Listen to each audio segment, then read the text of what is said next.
আসসালামু আলাইকুম। প্রিয় দর্শক, খুবই গুরুতর এবং স্পর্শকাতর একটি প্রশ্ন সামনে এসেছে। সেটি হচ্ছে সাবেক প্রধানমন্ত্রী শেখ হাসিনার বিরুদ্ধে যে মৃত্যুদণ্ডের রায় দেয়া আছে মানবতাবিরোধী অপরাধ ট্রাইব্যুনালের পক্ষ থেকে, সেই মৃত্যুদণ্ড স্থগিত করা হবে কিনা? খুবই যৌক্তিকভাবে এই প্রশ্নটি সামনে এসেছে। তার কারণ তিনি আত্মসমর্পণ করতে চান। তিনি কোন প্রক্রিয়ায় দেশে এসে আত্মসমর্পণ করবেন? এমন প্রশ্ন অনেক জোরালোভাবে উঠাতে এই প্রশ্নটিও সামনে চলে আসছে। সেটি কেমন? আপনাদের একটি বিষয় মনে করিয়ে দিই। যুদ্ধাপরাধের দায়ে মৃত্যুদণ্ডপ্রাপ্ত আসামি আবুল কালাম আজাদ, যাকে সবাই বাচ্চু রাজাকার হিসেবেই চেনেন, সেই আবুল কালাম আজাদ পাকিস্তানে পালিয়েছিলেন, নির্বাসনে ছিলেন। ডক্টর ইউনূস 5 আগস্টের পরপরই ক্ষমতা দখলের পর তার সরকার তার মৃত্যুদণ্ড 1 বছরের জন্য স্থগিত করে। তারপর বাচ্চু রাজাকার চলে আসেন দেশে।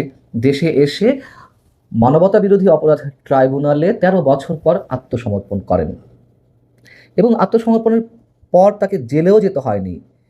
ট্রাইব্যুনাল 2-এর বিচারকরা বললেন তিনি যেমন আছেন তেমনই থাকবেন, অর্থাৎ তিনি মুক্ত থাকবেন। যেহেতু সেই মানবতা বিরোধী অপরাধ ট্রাইব্যুনালের চিফ প্রসিকিউটর বলছেন কোনো আসামি যদি নির্বাসনে থাকে তবে তার এসে আত্মসমর্পণের কোনো সুযোগ নেই।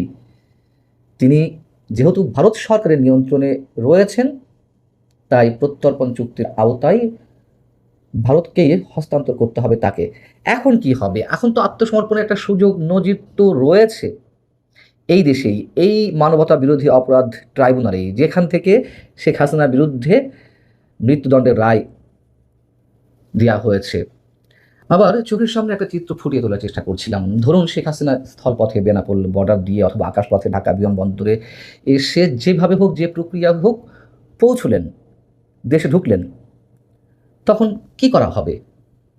ফাঁসির দণ্ডপ্রাপ্ত আসামি হাতে পেয়েও প্রশাসন বা সরকারের পক্ষ থেকে তাকে উল্টো বিমানে তুলে দেওয়া হবে, অথবা বেনাপোল বর্ডার দিয়ে যে গাড়িতে তিনি আসছিলেন সেই গাড়িতে ভারতমুখী করা হবে। হঠাৎ করে চোখে পড়ল সরকার সম্ভবত সে ধরনেরও কোনো এক সিদ্ধান্ত নিয়ে বসে আছে। একই চিফ প্রসিকিউটর মোহাম্মদ আমিনুল ইসলাম সাহেব গণমাধ্যমকে বলছিলেন, যেহেতু ভারত সরকারকে প্রত্যর্পণ চুক্তির আওতায় তাকে হস্তান্তর করতে হবে বাংলাদেশ সরকারের কাছে, অন্যথায় অন্য যে কোনোভাবে, অন্য যে কোনো প্রক্রিয়ায় তিনি যদি দেশে ঢোকেন তাকে পুশব্যাক করা হবে। কপাল দেখুন শেখ হাসিনার, ফাঁসির দণ্ডপ্রাপ্ত আসামি হওয়া সত্ত্বেও তাকে প্রশাসন হাতের মুঠোয় পাওয়ার পরও ফিরিয়ে দেবে। এমন কপাল কজনের ভাগ্যে জোটে? আর এই যে আমিনুল ইসলাম সাহেব পুশব্যাক করার কথা বললেন, কি হিসেবে? তাকে কেউ চেনে না, তার পরিচয়পত্রের দরকার। তিনি বাংলাদেশের নাগরিক নন। তাকে ভিনদেশী নাগরিক মনে করে পুশব্যাক করে ঠেলে পাঠিয়ে দেওয়া হবে? বলতেই পারেন তারা আইন বিশেষজ্ঞ, নানান ধরনের আইন তারা দেখাতেই পারেন। আর এই যে বারবার প্রত্যর্পণ চুক্তির কথা বলা হচ্ছে, শেখ হাসিনা ভারতে যাওয়ার আগে তার বিরুদ্ধে কি কোনো মামলা ছিল? তিনি মামলার আসামি হিসেবে ভারত পৌঁছেছেন। ভারত কি তাকে বন্দী হিসেবেই ট্রিটমেন্টটা দিচ্ছে, সেই চোখেই তারা দেখছে? তা তো নয়। তাহলে প্রত্যর্পণ চুক্তির বিষয় তো বন্দি বিনিময়ের বিষয়। তাকে তো ভারত বন্দি মনে করে না।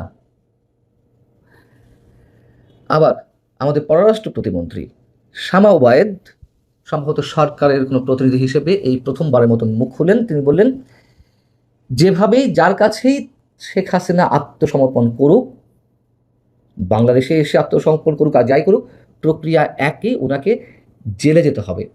শেখ হাসিনাকে বলেছেন যে না, আমি আত্মসমর্পণ করতে দেশে যাওয়ার পর জেলে যাব না।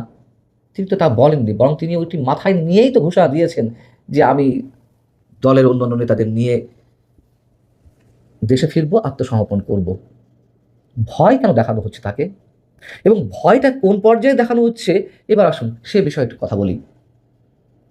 বিপ্লবী যেসব আইনজীবীরা শেখ হাসিনার বিরুদ্ধে যুক্তিতর্ক উপস্থাপন করে তার ফাঁসি দাবি করেছিল, আবেদন জানিয়েছিল, সেই আইনজীবীদের অন্যতম শীর্ষ আইনজীবী, বা শীর্ষই বলা যায় তাকে, মোহাম্মদ তাজুল ইসলাম, তিনি বলছেন কি, শেখ হাসিনা দেশে আসতে পারেন, কিন্তু দেশে নামার সঙ্গে সঙ্গে মানুষ তাকে ফুল দিয়ে বরণ করতে যাবে, তো বরণ করার ওই দড়িটা থাকবে ম্যানিলা রোপ দিয়ে তৈরি।